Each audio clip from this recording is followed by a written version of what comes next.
Nous sommes dimanche 27 février 2022 et nous sommes à l'heure de l'écoute de la parole de Dieu. Le dimanche dernier, nous étions dimanche 20 février.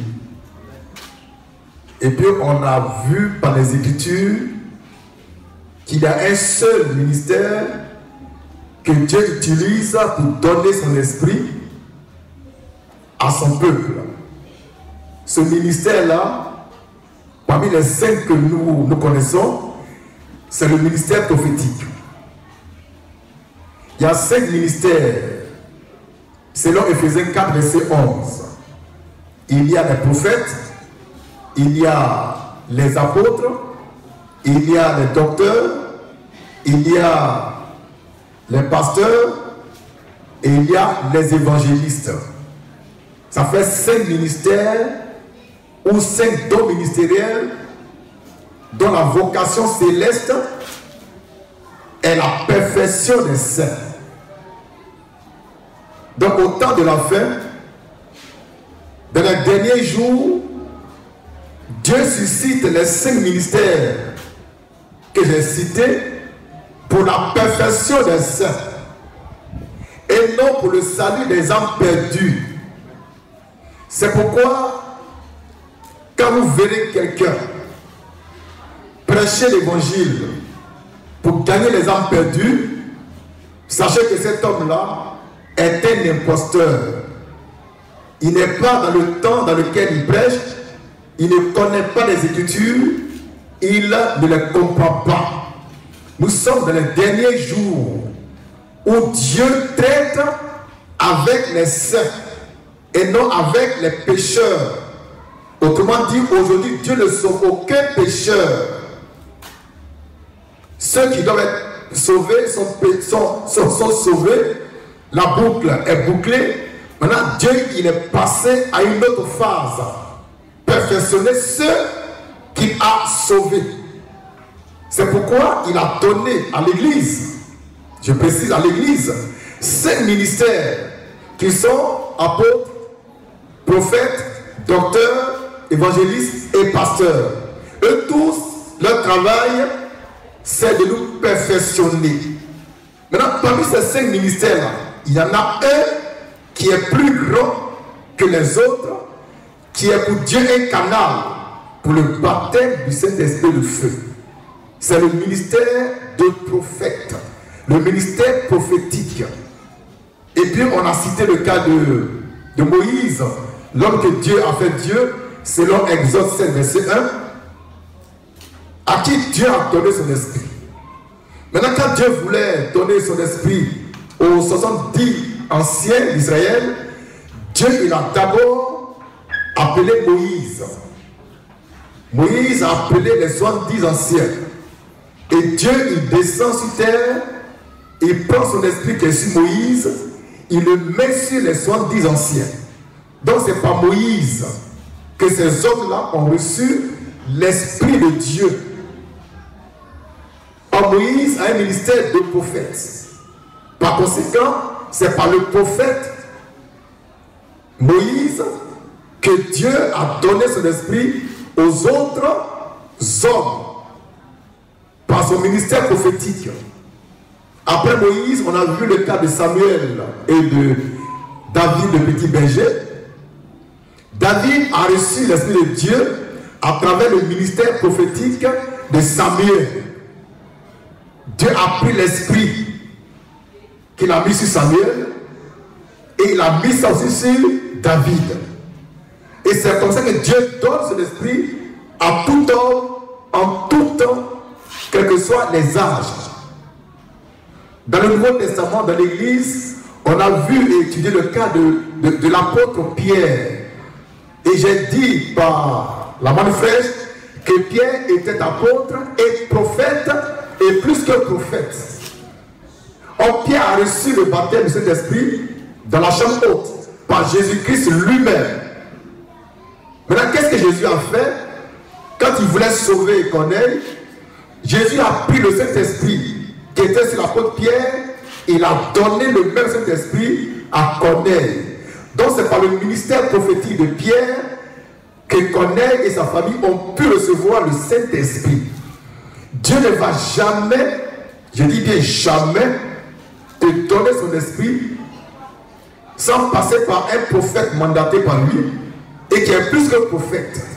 C'est pourquoi vous remarquerez aujourd'hui que tous ceux qui prêtent les rues, à Figalio, à, je sais pas, à la place CP1 de CPI, au plateau, dans les tabernacles, les églises, ils n'ont pas le Saint-Esprit. Chacun se lève et puis il crée son ministère.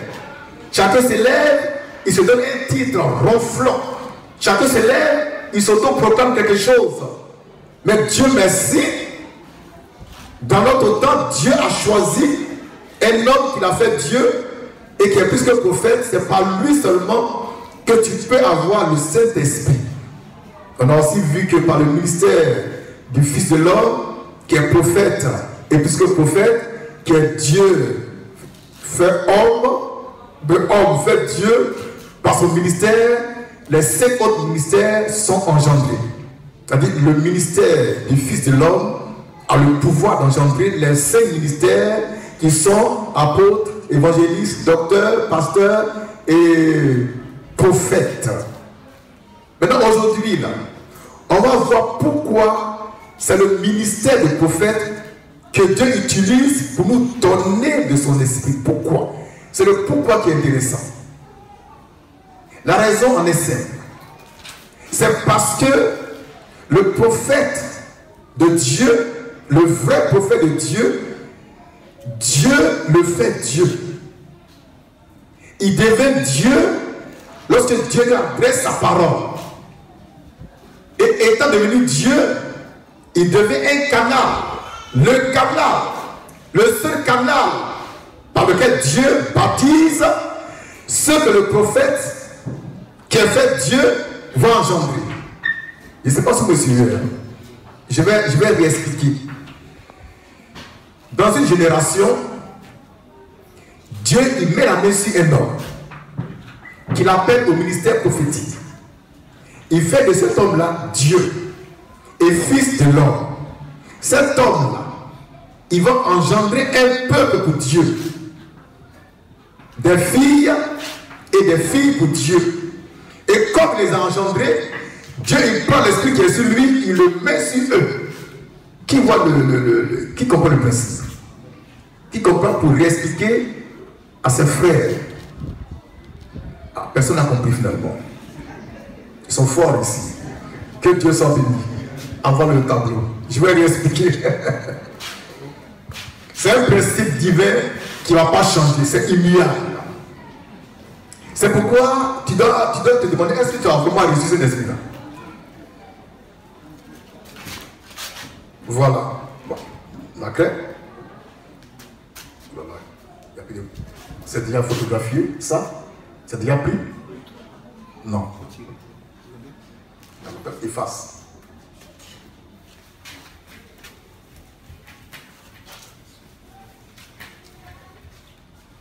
Voilà.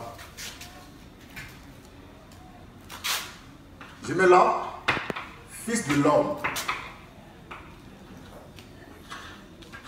De l'âge. Ce fils de l'homme va engendrer un peuple. Donc je mets ici peuple. Composé de fils et de filles. Ça va? Dieu il choisit un homme. Il le fait Dieu. Il le fait prophète plus que prophète. Il le fait fils de l'homme. Cet homme, il a le pouvoir d'engendrer par l'évangile un peuple pour Dieu.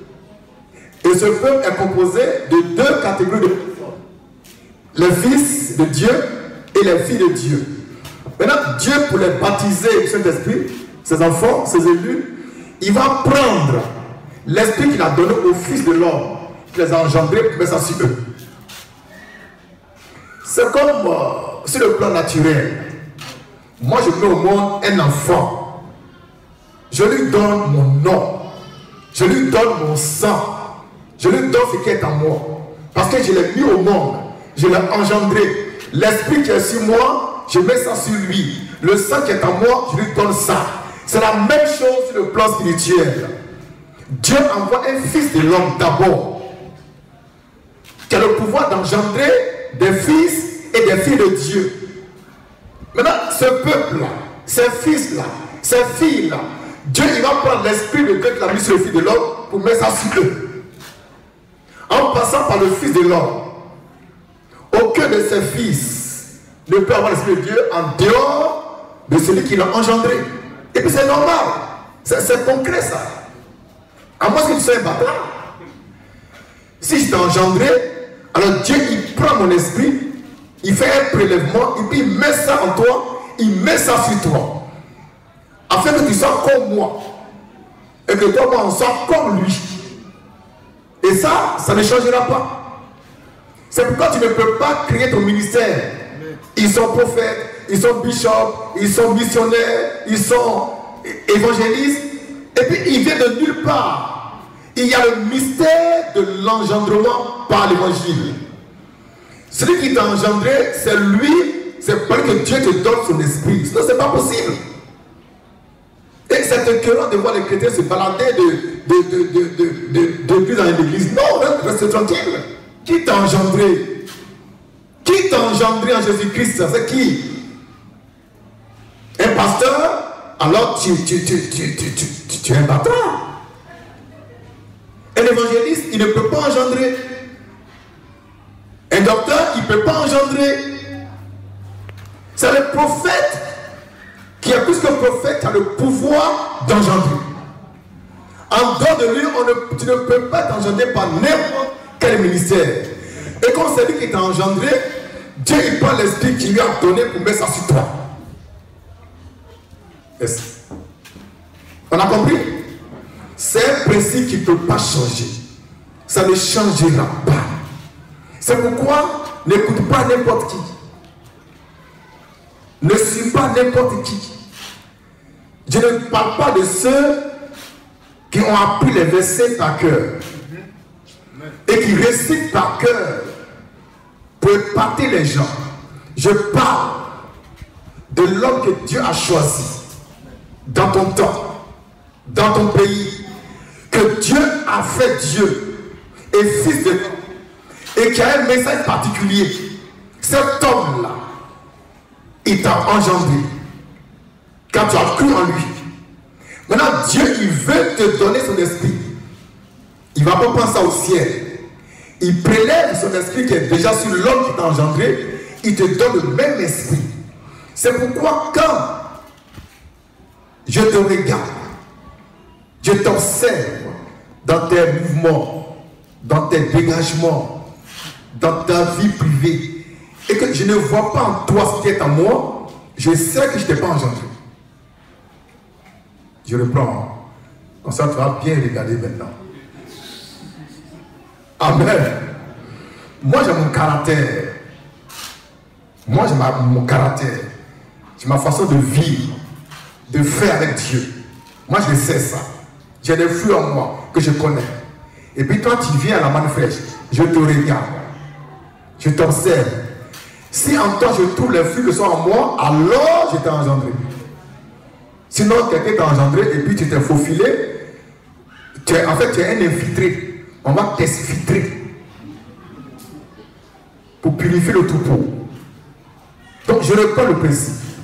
C'est ça qu'il faut comprendre. Dieu ne va jamais baptiser quelqu'un sur toute la terre sans passer par un ministère prophétique. C'est pas vrai. C'est pas vrai. Dieu va toujours choisir parmi vous un homme qu'il fait Dieu d'abord. Ensuite, fils de l'homme. Il lui donne un message particulier. Maintenant, cet homme-là, il t'engendre par son message, par son évangile. Maintenant, Dieu, il veut te donner son esprit. Il ne le fait pas de façon directe. Il va prendre l'esprit de Dieu qui est sur l'homme qui t'a engendré, il te donne ça. C'est pourquoi celui qui engendre est une source d'eau vive, intarissable. De lui coulent des fleuves d'eau vive. C'est une source d'eau vive. C'est une source de bonheur, de joie et de paix. C'est pourquoi il peut te donner ce que Dieu lui a donné. Quand on prend l'apôtre Pierre, c'est la même chose. L'apôtre Pierre était prophète et plus que prophète. Il était fils de l'homme en son temps. Donc par lui, Dieu voulait sauver Corneille et sa famille. Qu'est-ce que Dieu a fait?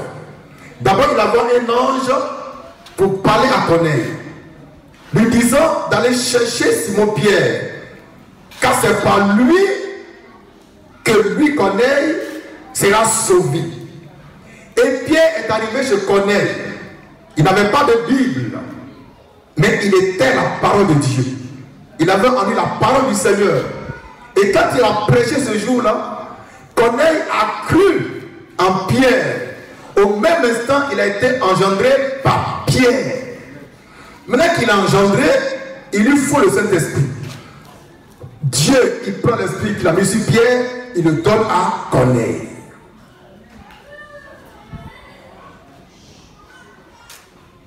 Ça va? Donc, c'est la raison principale pour laquelle Dieu passe par le ministère prophétique pour nous donner son esprit. Ministère prophétique qui est plus que prophétique. Je ne parle pas des prophétiseurs. Je parle du prophète qui est plus que prophète, donc du Fils de l'homme. Parce que dans les derniers jours, Dieu ne parle plus par les prophètes. Dieu ne parle plus par les prophètes. Dieu ne parle que par le Fils de l'homme.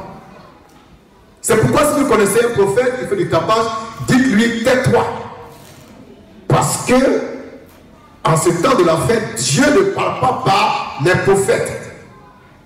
Dieu parle par le Fils de l'homme qui engendre des prophètes. Qui engendre des prophètes.